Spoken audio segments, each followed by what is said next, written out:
Assalamualaikum warahmatullahi wabarakatuh, dan salam sejahtera bagi Bapak Ibu guru yang kami hormati.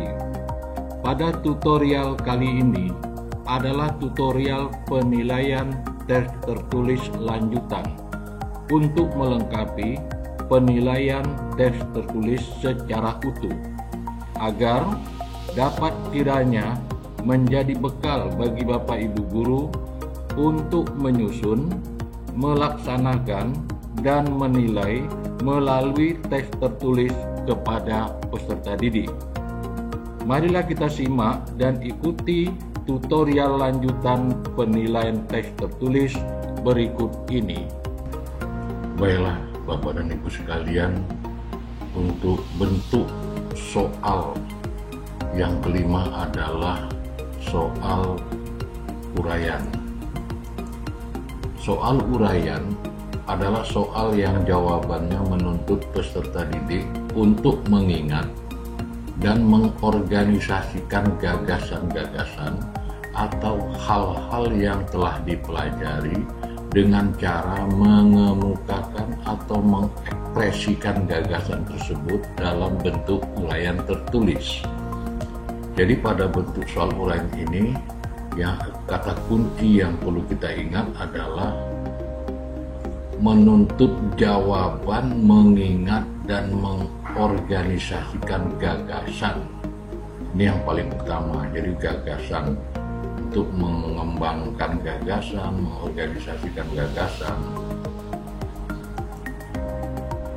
Sedangkan jenis soal uraian ada dua macam, yakni uraian objektif dan uraian non-objektif. Pada slide berikutnya kita akan coba bahas satu persatu.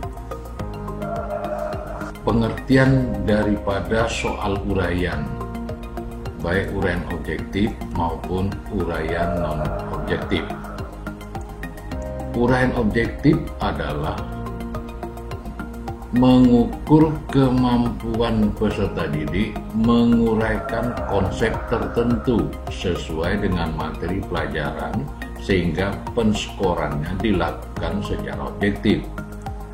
Sedangkan pada uraian non-objektif, mengukur kemampuan peserta didik menguraikan pendapat terhadap konsep tertentu sesuai materi pelajaran sehingga penskorannya dilakukan secara subjektif.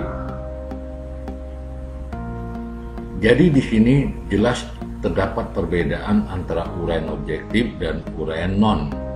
Pada uraian objektif itu menguraikan konsep tertentu yang telah dipelajari mereka, tetapi pada uraian non objektif itu menguraikan pendapat terhadap konsep tertentu.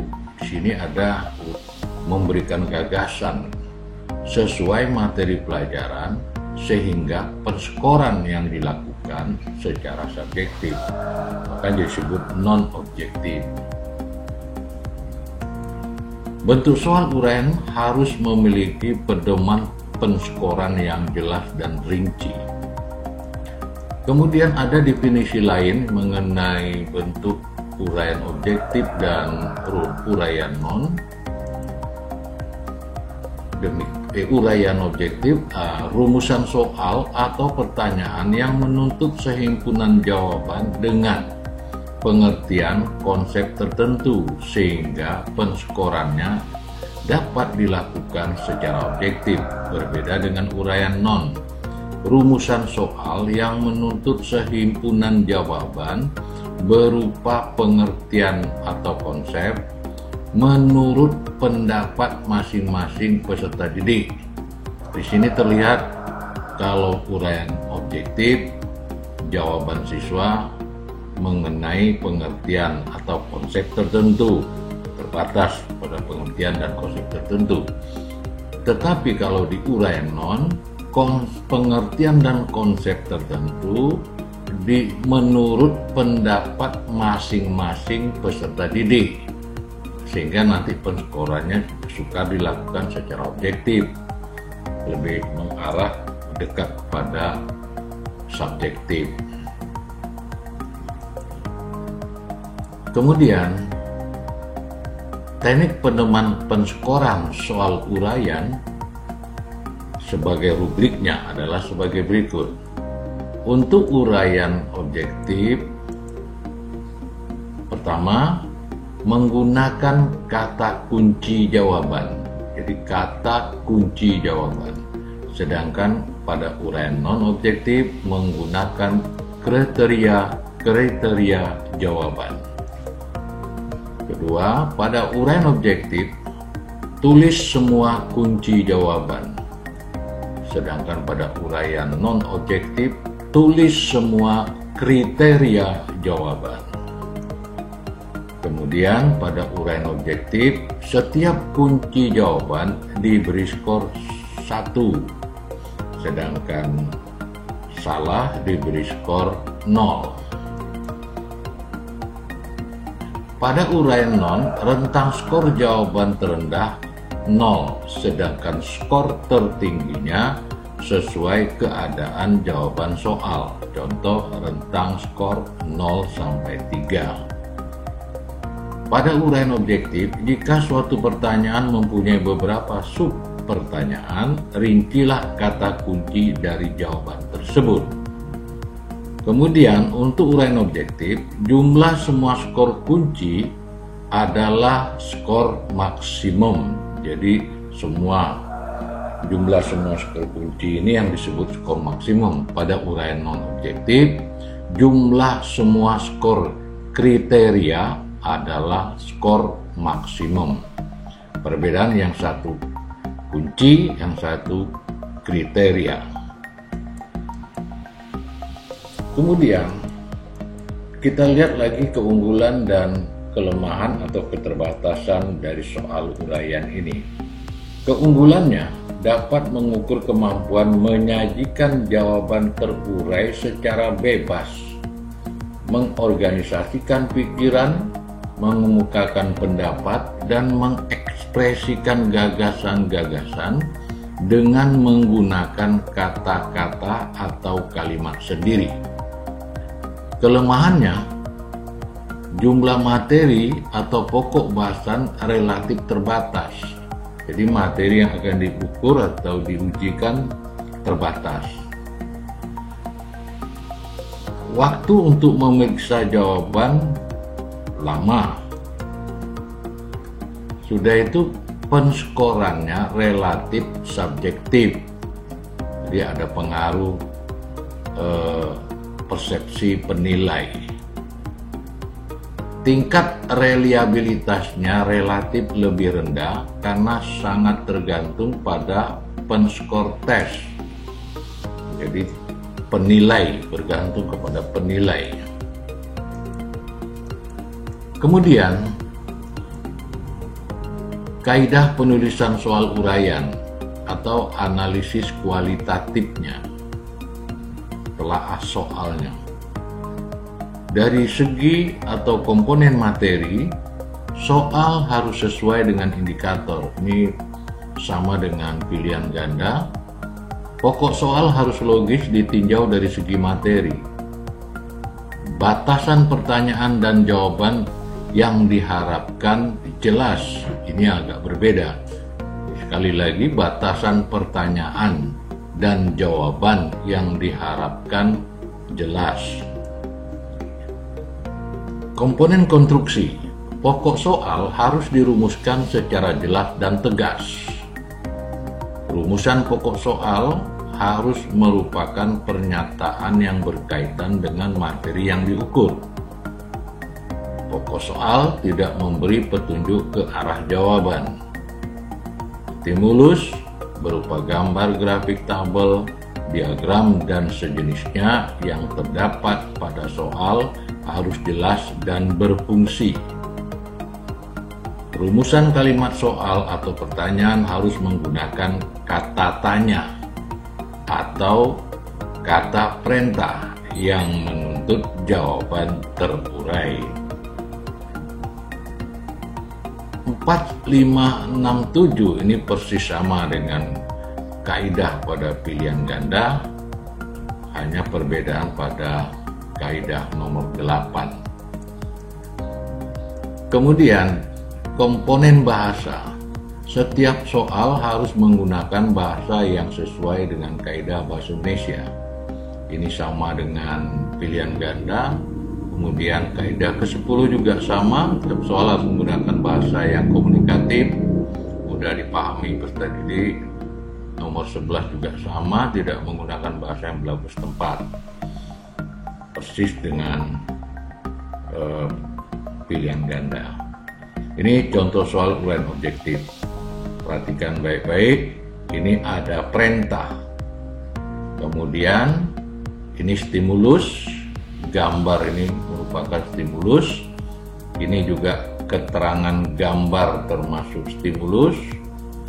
Sedangkan pokok soalnya adalah tentukan kelompok tanaman untuk ketiga pohon tersebut dan sebutkan 3 ciri yang menjadi dasar pengelompokannya. Jadi ada 2 kata kerja operasional, pertama menentukan, yang kedua menyebutkan. Kemudian setelah soal dibuat, langsung disusun pedoman penskorannya atau rubrik penilaiannya. Ini formatnya, ini nomor soal, ini kunci jawaban, karena ini uraiannya uraian objektif, ini skor. Nomor 1, ketiga pohon tersebut termasuk kelompok dikotil. Jika peserta didik menjawab ini, maka skornya 1. Sedangkan bila peserta didik menjawab beberapa ciri yang ditentukan, karena di sini tetapkan skornya 3, berarti 3 dari 5 jawaban ini memperoleh skor. Jadi kalau mereka menjawab 3 dari 5 alternatif yang disediakan jawabannya, peserta didik memperoleh skor 3. Kemudian jumlah skor adalah 4. Ini disebut skor maksimum. Untuk contoh soal uraian non-objektif, nih, buatlah sebuah karangan yang panjangnya sekitar 250 sampai 300 kata dengan ketentuan sebagai berikut. Pilihlah salah satu topik dari 2 topik yang disediakan berikut. Jadi ada 2 topik yang dipilih oleh peserta didik. Pemanfaatan teknologi informasi untuk meningkatkan prestasi belajar, atau pilihan yang kedua, mendorong minat baca untuk meningkatkan prestasi belajar. Kerangka karangan terdiri atas, ini perlu supaya terarah agak objektif mereka melakukan menguraikan perintah dari penilai, memiliki latar belakang masalah, kemudian ada isi, ada gambaran kondisi saat ini, gambaran kondisi yang diharapkan, kemudian ada strategi yang digunakan untuk mencapai kondisi diharapkan. Judul karangan Anda tentukan sendiri. Kemudian aspek yang harus diperhatikan dan diinformasikan kepada peserta didik selaku testi adalah isi karangan, kesesuaian isi karangan dengan topik. 1. Koherensi antar kalimat. 2. Ejaan dan tanda baca. Jadi ada 3 aspek yang perlu diinformasikan kepada peserta didik. Mari kita lihat rubriknya. Di sini ada nomor, ini ada aspek, ini ada skor. Untuk aspek yang pertama, kesesuaian isi dengan topik, cocok dengan yang diinformasikan kepada peserta didik. Skornya 0 sampai 2. Ini kriterianya.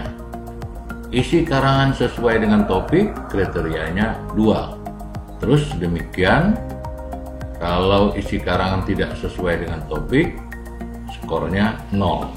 Kemudian kita lihat aspek kedua, koherensi antar kalimat dengan kriteria sebagai berikut. Semua kalimat berkoherensi, skornya 2. Sedangkan semua kalimat tidak berkoherensi, skornya 0. Jadi berkisar 0 dan 2. Kemudian aspek yang ketiga, ejaan dan tanda baca. Ini kriterianya. Kalau semua penggunaan ejaan tanda bacanya tepat, maka skornya 2. Untuk aspek ini rentang skornya 0 sampai 2. Ini yang disebut dengan kriteria jawaban. Bukan kunci jawaban, tapi kriteria jawaban. Sedangkan jumlah skor 6, ini disebut skor maksimum. Kemudian untuk melakukan perhitungan nilai bentuk uraian, berikut ini pada slide ini kami tampilkan tabel penilaian. Misalnya ada 4 soal uraian. Untuk soal nomor 1, skor perolehannya 2, skor maksimumnya 4.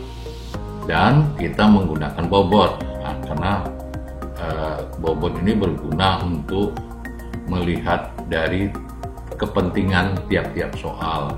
Bisa saja misalnya kita pandang soal itu lebih sukar, atau kompleksitas soalnya lebih tinggi atau lebih besar, maka kita berikan bobot. Misalnya bobot soal nomor 1 30, maka nilai perolehannya 2/4 kali 30, 15. Sampai sedemikian. Misalnya untuk soal nomor 4, skor perolehannya 5, skor maksimumnya 5, bobotnya 30. Maka nilai perolehannya adalah 5/5 kali 30, nilainya 30. Kemudian nilai perolehan tersebut 15 tambah 10 tambah 20 tambah 30 adalah 75. Ini nilai perolehan. Untuk contoh soal dan rubrik penilaian uraian, Bapak Ibu bisa lihat pada kumpulan contoh kisi-kisi dan soal pada file terpisah. Kemudian kita lihat telaah soal, atau dengan kata lain analisis kualitatif. Pertama, guru menyusun soal pada kartu soal. Kartu soal yang telah selesai ditelaah. Bila semua kaidah yang ada pada kaidah yang ditetapkan oleh pusat memenuhi seluruhnya, maka soal diterima. Menjadilah soal itu kita anggap soal bermutu. Tetapi jika sebagian yang memenuhi kaidah, maka soal ini perlu direvisi. Setelah direvisi, ditelaah kembali. Bila ternyata memenuhi semua kaidah, jadilah ia soal yang bermutu. Tetapi bila tidak sesuai dengan indikator, jika soal itu tidak sesuai indikator, ditolak. Kemudian soal tersebut diganti, dicocokkan dengan indikator. Kemudian ditelaah kembali, bila telah memenuhi semua kaidah, diterima, maka menjadilah soal bermutu. Inilah alur analisis kualitatif atau telaah soal. Untuk contoh, lihat pada aplikasi analisis penilaian yang pernah diterbitkan oleh Klinik Mutu Yayasan Kusuma Harapan Bangsa. Yang perlu menjadi perhatian bagi kita semua, untuk guru khususnya, setiap guru penulis soal dari soal uraian ini, jangan lupa selesai satu soal langsung dibuat rubrik penilaiannya atau pedoman penskorannya. Jangan menunggu hari esok baru dibuat rubriknya.